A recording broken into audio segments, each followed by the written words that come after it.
Hello welcome back to my YouTube channel. आज हम लोग देखने वाले हैं कार्टून की school life funny memes video. तो चलिए शुरू करते हैं। हर महीना वैन के 800 रुपए बचाने के लिए हम लोगों ने साइकिल से स्कूल जाना चालू कर दिया था। ये हो गई। चार लौंडे थरथराती ठंड में साइकिल से स्कूल जाते हैं, ब्लेजर, टोपा, मफलर बांध बुंदा के। एक तो ये ब्लेजर बहुत अजीब था हमारे स्कूल का। 2 जेब थी हमारे ब्लेजर में और 2 ही अंदर की साइड थी। हमारे स्कूल वालों को लगा कि बाहर जेब का क्या ही यूज हो सकता है, इसलिए उन लोगों ने बाहर जेब ही नहीं दी। क्या करूं मैं इस जेब का? ठंडी लग रही है तो हाथ अंदर वाली जेब में ही डाल के चलना पड़ता था। कोनी से साइकिल चला के आते थे हम लोग स्कूल। सबको ऐसा लगता था कि हम लोग अपाहिज है। और फिर एकदम से हम लोग हाथ बाहर निकाल लेते थे।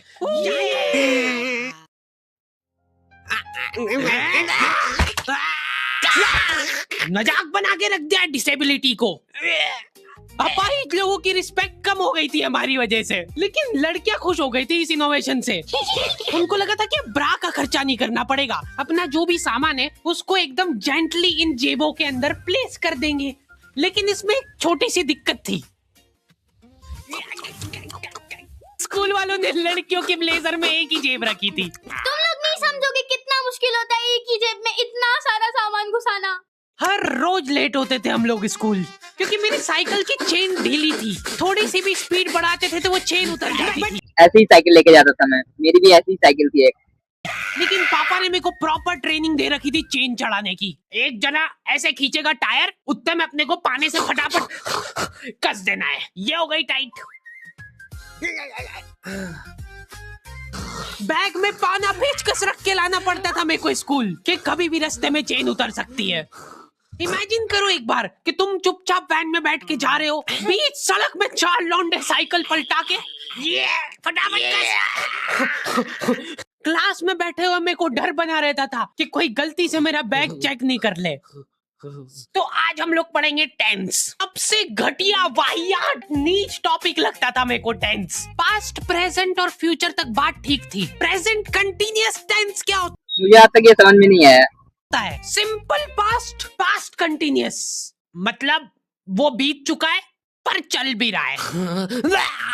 क्या है ये? कितना भी समझ लो इस टॉपिक को, एग्जाम में जाके तुमको अंदाजे से ही सेंटेंस चूज करना पड़ेंगे कि ये सुनने में अच्छा लग रहा है तो यही होगा सही। एग्जाम में इन्विजिलेटर हमको क्वेश्चन पेपर पे कुछ नहीं लिखने देता था। इनको ऐसा लगता था कि हम लोग क्वेश्चन पेपर पे आंसर लिख लिख के चीटिंग करेंगे। लेकिन हमारी क्लास के बच्चे एडवांस हो गए थे, ये पूरी की पूरी आंसर शीट एक्सचेंज कर लेते थे। मैं भी कुछ ऐसे ही करता था कि तू लिख के देते को आता है। तो बोर्ड एग्जाम थी यार हमारी, और हमारे स्कूल वाले बोर्ड एग्जाम को बहुत सीरियसली लेते थे। अलकायदा टाइप ट्रेनिंग मिली थी हम लोगों को।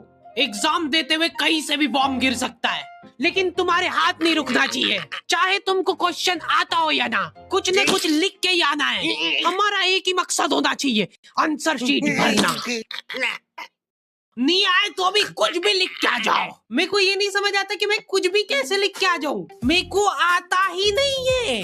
क्या लिखूं मैं? एक तो हमको इतना डरा धमका के भेजा गया था ना सेंटर पे, मैं नर्वसनेस में जाके अपना नाम भूल गया वहां पे। इन्विजिलेटर ने नाम पूछा, मैं सोच रहा हूँ क्या हो सकता है। बेटा नाम तुम्हारा। 2 मिनट। हाँ हेलो मम्मी, मेरा नाम क्या है? बोर्ड एग्जाम के नाम पे इतना डरा दिया था ना स्कूल वालों ने हमको, अच्छों का मुंह निकल जाता है टट्टी के साथ मिक्स होके। तुम लोगों का एक सेंटर आएगा जिसके चारों तरफ सैनिक तैनात रहेंगे। बिना एडमिट कार्ड के वहां पे आसपास भी भटकते हुए मत दिख जाना, जिंदा जला देंगे वो लोग। और अगर चीटिंग करते हुए पकड़ा गए तो ना तो तुम हमको जानते हो ना हम तुमको जानते हैं। हम लोग एग्जाम वाले दिन सेंटर पहुंचे तो बच्चों से ज्यादा सिक्योरिटी थी वहां पे। आज तक इतनी सिक्योरिटी मैंने एयरपोर्ट पे भी नहीं देखी थी। आर्मी वगैरह खड़ी थी वहां पे टैंक लेके। वो सिक्योरिटी वाले एक एक रबड़ का रैपर निकाल के देख रहे थे कि उसके पीछे तो नहीं लिख के लाया कुछ। क्या लिख लूंगा मैं इतनी सी जगह में? लिख भी लिया तो मेरे को ही समझ नहीं आएगा कि क्या लिखा है। कुछ चीजों का मेरे को लॉजिक ही समझ नहीं आया था कि तुम नंबर वाली घड़ी पहन के नहीं जा सकते हो, पहनना है तो कांटे वाली पहनो। उनको शायद शक हो गया था कि ये सारे लोग एक साथ कोऑर्डिनेशन करके बम नहीं फोड़ दे। उधर एक बच्चे की घड़ी का अलार्म बज गया और वो बजता भी बॉम्ब के टाइमर जैसा है। अल-कायदा जिंदाबाद। जिस पाउच में तुम सामान ला रहे हो वो भी ट्रांसपेरेंट होना चाहिए। मेरे बैग में से इनको पाने पेचकस मिले थे। क्या जवाब दूं मैं इसका कि क्या यूज में आते ये? उनको वहां पे डेमो करके बताना पड़ा कि ये यूज में आता है ये सब आइटम। फिर बाकी बच्चों ने भी कंफर्म करा कि हाँ देखा तो है हमने इनको रास्ते में ये हरकत करते हुए। ये सब देख के उन्होंने मेरे पाने पेचकस तो हाथों हाथ नाली में फेंक दिए थे। हमारे एक साथी की जेब में से ड्रग्स बरामद हो गए थे। अरे ड्रग्स नहीं है, ये इनहेलर है। इसको ऐसे सूंघते हैं, नाक बंद होती है तो नाक खोलने के बाद भी अगर तुम इनहेलर को पूरी ताकत से सूंघते हो, आंखें दिमाग में ठंडक हो जाएगी तुम्हारे। वो बच्चे नहीं होते जो पूरा साल टाइम पास करते और एग्जाम के एक दिन पहले पढ़ के एग्जाम देने आ जाते हैं। वो बनने की मैं कोशिश ही कर पाया था। सिर्फ मैंने सोचा था आखिरी रात मेरी है, रात भर मैं पूरा सिलेबस चाट जाऊंगा, पर मैं एग्जाम के एक दिन पहले ही बीमार पड़ गया। सर्दी हो गई मेरे को, तो मैंने सोचा ठीक है अभी थोड़ा रेस्ट करते, सुबह उठ के पढ़ाई करेंगे। नाक बंद हो गई भाई, नींद ही नहीं आ रही है। फिर पापा आके मेरे को ट्रिक बताते हैं कि अगर राइट वाली नाक बंद हो रही है ना तो लेफ्ट साइड करवट करके सो जा, फिर गहरी सांस ले, तो ये जो है ना राइट वाली खुल जाएगी और लेफ्ट वाली बंद हो जाएगी। फिर लेफ्ट वाली अगर खोलना है तो राइट साइड करवट करके सो जा।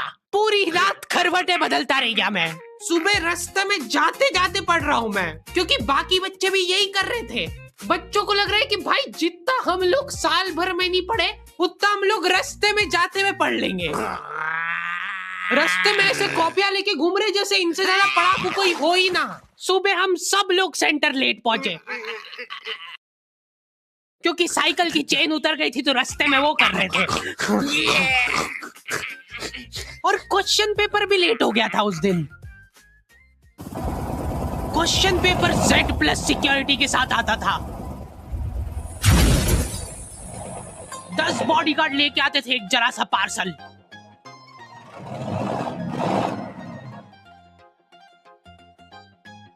और फिर देने के बाद बोलते थे ये असली पार्सल नहीं है। असली नहीं है तो जोर से भी बोल सकते हो, ये असली पार्सल नहीं है। ये लोग पता नहीं किसी को तो गुमराह करने की कोशिश कर रहे थे। इनको डाउट था कि इतनी सिक्योरिटी के बाद भी कोई पेपर चोरी कर लेगा, तो ये लोग इतनी सिक्योरिटी में नकली पेपर लेके आए। असली पेपर तो एक और बॉडीगार्ड नाले में तैरता हुआ लेके आ रहा है। ये पाने पेचकस किसने डाले नाली में? ये लो। मजाक कर रहे थे हम तो, यही है असली क्वेश्चन पेपर। जाओ बांट दो फटाफट।